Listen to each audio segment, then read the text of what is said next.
В предыдущем выпуске я говорил о том, как стать более эффективным.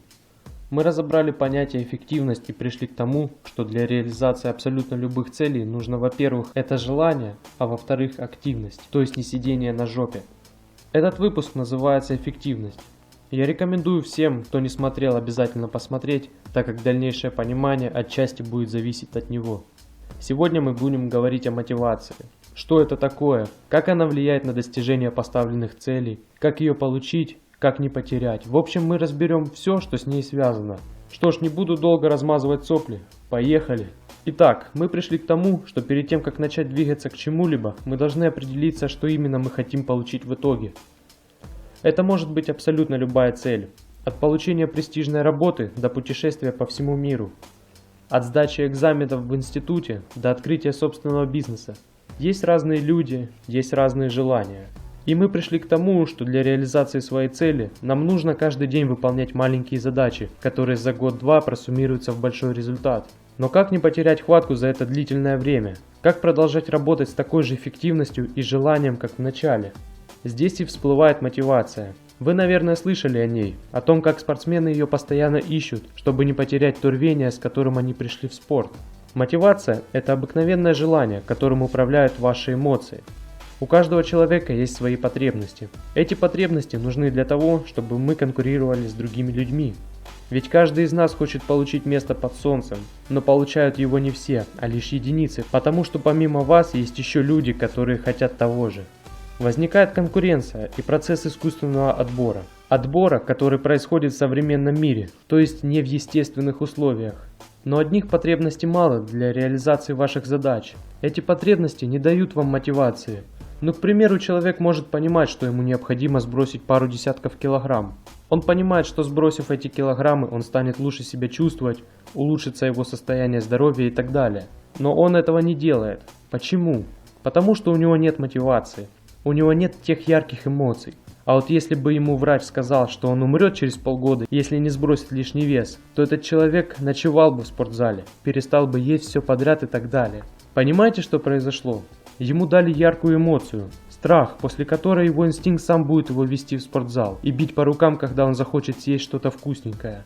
В данной ситуации это и есть мотивация. Яркие эмоции дают вам животное желание, то есть ту самую мотивацию в достижении поставленных целей. А что же такое животное желание?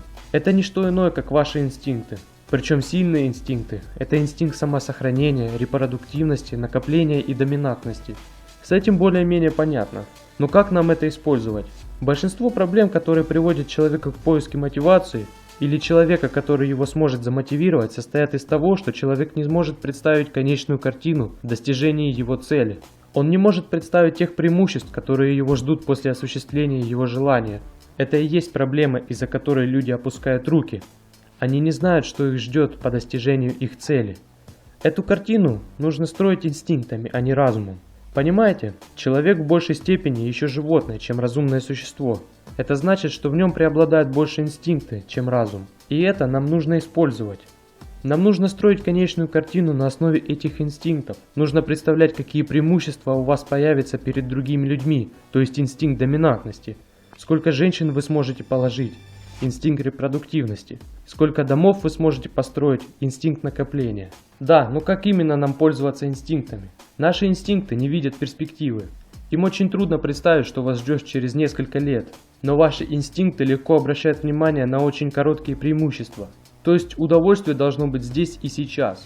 Объясняю, что это такое. Если обезьяне дать понять, что она может получить сейчас один банан, или отказавшись от банана, она может получить свое собственное банановое дерево через 1 год, то она, конечно же, предпочтет здесь и сейчас. Это сработал инстинкт. То же самое с человеком.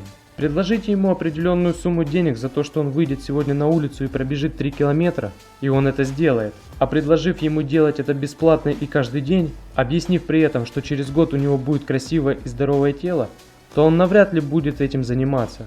Инстинкт видит здесь и сейчас, разум же планирует будущее. Но мотивация зависит от ваших инстинктов. Уловите эту мысль. Ваше желание зависит от ваших инстинктов. И чем больше они, тем больше у вас мотивации. В следующий раз не нужно себя обманывать в своих желаниях. Говорите все своими именами. Вы хотите решить эту задачу, потому что никто из ваших знакомых ее не решил. инстинкт доминантности. Вы записались в спортзал и сидите на диете не чтобы иметь здоровое тело, а чтобы проще снимать девушек, инстинкт репродуктивности. На практике все это нужно планировать свои дни, недели и года. И чем подробнее вы спланируете свою жизнь, тем успешнее она будет.